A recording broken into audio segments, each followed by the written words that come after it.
In this video, we're going to find out something that a lot of you have been asking us about. Just how much does cold weather affect an electric car? Out there, it's about 0 degrees. In here, it's very warm, and we have just charged up our Tesla Model 3 Performance to about 100%. So the plan is very straightforward. That's not the plan. Come on out. That's the adapter. The plan is very straightforward. We are going to let the Model 3 cold soak overnight at -degree temperatures, because here in Denver, it's supposed to get to -10, maybe even -15 tonight. So we're gonna let the car sit outside all night. And then tomorrow morning, when we get back to the office, we're gonna run our Denver 100 MPG loop. But in this case, it's really more of a, how far can an electric car go when it's been sitting out all night in frigid weather. So right now the car says, as you can see, it's at 99% battery.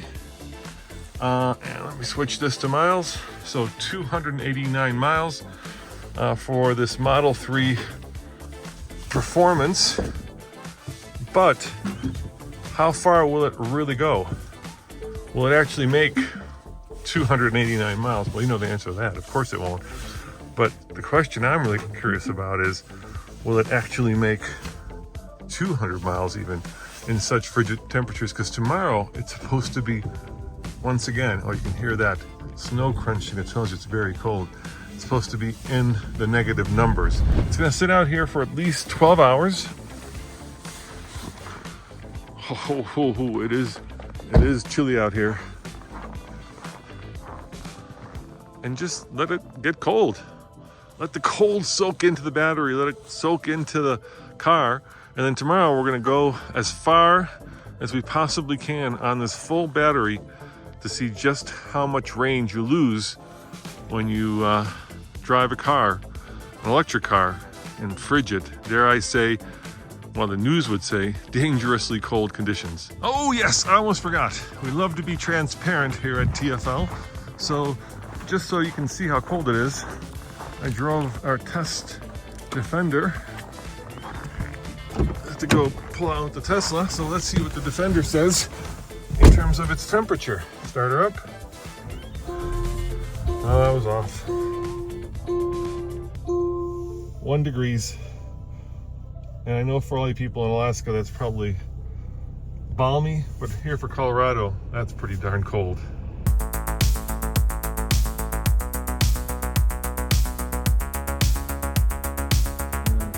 All right, Tommy, what's the temperature out there? Well, the forecast is saying -3 degrees Fahrenheit right now, which is that in Celsius? -19 degrees Celsius. So it's rather frosty. All right, so last night I brought the car outside, let it deep freeze overnight, and I think this time you're gonna do the video because I was here last night freezing my you-know-what off. Oh man, so now I get to go drive it till it dies. Yeah, but I'll help you clean it off. Okay, thanks, Dad. And I'll be curious to see how many miles of range we lost with it sitting out there in the frigid cold all night. Yeah, we haven't preconditioned anything. There's been no heat going on, but let's see what the mileage number is saying. Do you want to start scraping it off, Dad? Yeah, I mean, you can tell it's been, sitting here for like 15 hours now, Tommy. Nice. Nice. Oh, we got some fresh snow. Look at that.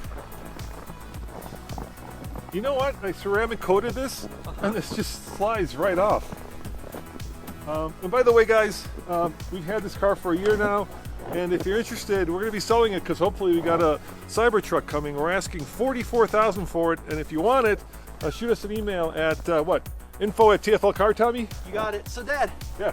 It's sitting at 96% state of charge. So it lost 3%. Yep, and 279 miles of range is what it's indicating. That's not bad. Yeah, it's not bad for sitting, overnight in sub-zero temperatures. I wonder what rate it'll charge at after we do your.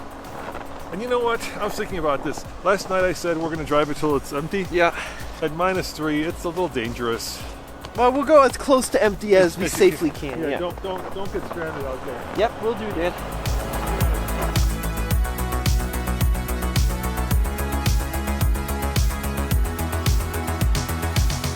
So for this test, there is one modification to this car. We're rolling on a set of Michelin Cross Climate 2s. This is an all-weather tire, a snow-rated tire, because we really need a snow-rated tire in this condition, right? Especially when it's this cold and snowy.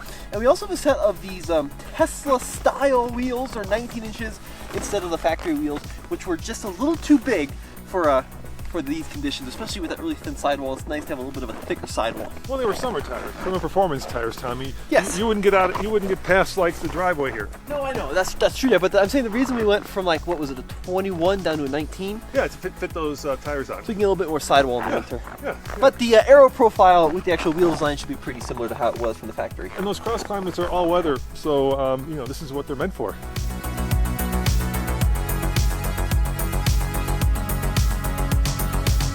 All right, so we're resetting the trip here so we know how much energy we use. And you can see 96% state of charge. We got the little snowflake because the battery is very cold. 279 miles of range remaining according to the car, 278. Now, in terms of climate, we're gonna run at 70 degrees Fahrenheit, automatic, with both the heated seats on and the heated steering wheel on, as you would drive in these conditions realistically. And sure enough, the outside temperature is reading -3 degrees Fahrenheit. So it is a rather cold day today. So look, for this test, we're gonna do the Denver 100 loop, which has become kind of our standard MPG test where we jump on the highway. We're gonna cruise at 70.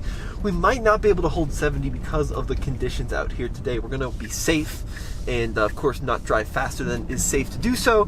And then of course with these all-weather tires, right, this is not the same kind of range numbers that we could expect out of the summer tires, but this is a real world extreme test with a cold soaked battery in some of the worst case conditions, but conditions that folks in Minnesota, Colorado, Alaska experience fairly often. So I'm really excited to see what happens.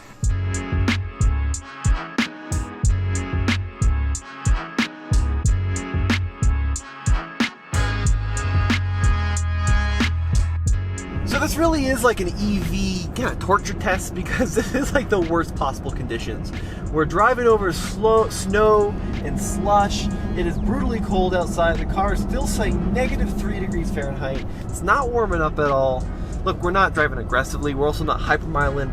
We got the heat going too, right? Because we got to stay warm in here. So all factors in mind, I think we're probably going to get 150 miles out of this car, which is pretty minimal considering this vehicle's rated at, close to 300. So, yeah, that's my prediction. Let's see if I'm right. So I see this a lot in Colorado, get some snow. And I hate to profile, but a lot of the time it is out-of-staters, as is this case. This person is in the fast lane now. Traffic's moving about 55, and they are doing 35 miles an hour in the fast lane with their hazards on the highway. This is not a solution, folks. Like, I'm cool going nice and slow, but 35 in the fast lane? No, you gotta scoot over. What is that, Minnesota plates? You should be used to snow, my friend. What's going on?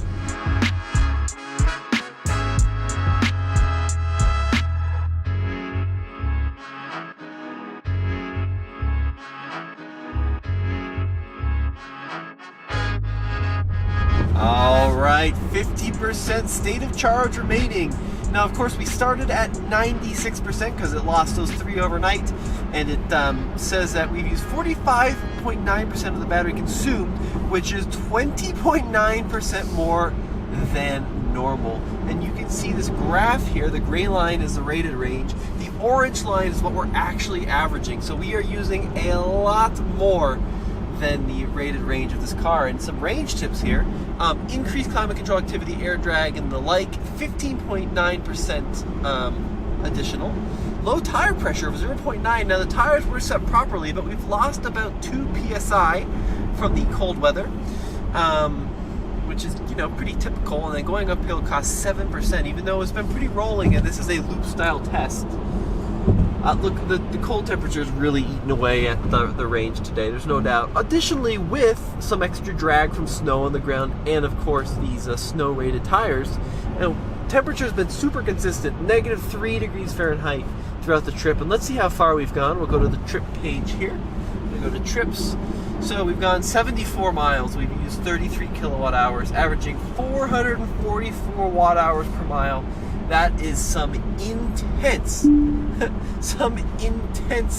efficiency, and I don't mean good intense. It's inefficient to drive in the snow, and electric vehicles definitely struggle, and we're definitely seeing that today.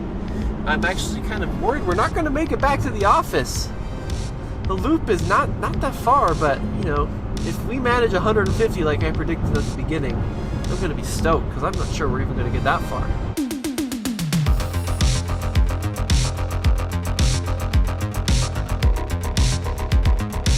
Alright, so we're down to 25% state of charge, 73 miles according to the car, but I don't think we're going to get quite that far. Now if we look at the trip, 122 miles driven, 50 kilowatt hours used, averaging 408 watt hours per mile. So yeah, we're still burning through quite a bit of efficient electricity, but it got a little bit more efficient as time went on. Now we did get stuck in a little bit of traffic back there. Speeds were down to probably 45, 50 miles an hour. That's just because it got really, really snowy. Temperatures also warmed up a little bit to -1. It's practically balmy out there. -1 Fahrenheit, that is. You know, I have to say the all-wheel drive performance in this Tesla has been phenomenal. In a gas car, you can only make a few inputs every second to change throttle position, timing, that kind of thing, for traction control programming. In the Tesla, right, the computers are so fast now, you can really dial in wheel speed with wheel speed position sensors and accelerator and really get it precise to maintain as much traction with the road as possible. Now this is called the Denver 100 because it really is like a 100-mile ring road around the city of Denver. We're not going to get through 2 of them. We're on our second loop now, but we're going to have to turn around a little bit early to make it to a supercharger. We're going to pull in the low single-digit state of charge so we can get, you know, not quite down to 0. Man, phantom braking on this car is a real problem. This camera system, especially when the windshield gets dirty, they need to go back to using some kind of radar distance control. Anyway, we don't want to go like to 0 because if we do hit an accident, which we've seen plenty of on this trip, we don't want to get stranded and then end up in a dangerous situation. But we're going to bring it nice and low for you folks.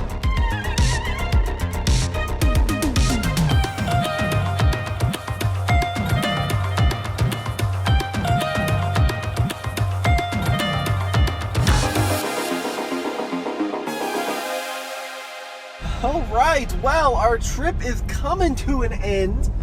Turned around on the highway, did another highway loop back, and now we are pulling into the Tesla Supercharger, which is also at the Tesla store here in Superior, Colorado, and we're pulling in with 2%. Which I would say is pretty good overall. Alright, so we're going to plug it in. Now, Cole and I, behind the camera, have actually road tripped this car coast to coast nonstop as part of our D2D experiment, or challenge, I should say.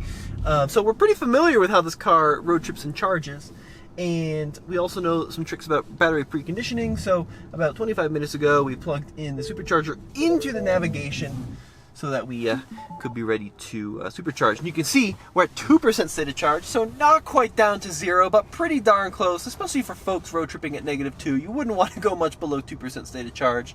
And let's see, trips, we went 158 miles, 418 watt hours per mile, and we consumed 39.6% more than the estimated vehicle consumption. Wow!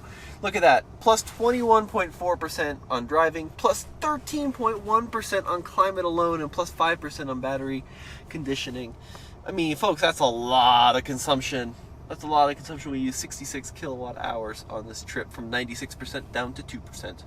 And it's still -2. The highest we saw was 0, so right around a 160-mile realistic range when you get the negative temperatures on these all-weather tires. Whew. Not too great, but to be expected. All right, look at the back of the car, absolutely snow-covered. Now, I do believe this is a 250 kW rated station.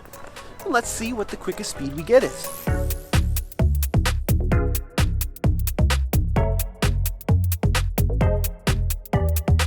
All right, so we're charging up, pulling 218 kilowatts at 6%. So clearly that battery is nice and toasty. 220 now, 225. We are really moving. 870 miles gain per hour, and we've already added 4 kilowatt hours here just in a couple minutes. So charging speeds when you're preconditioned, really, really impressive.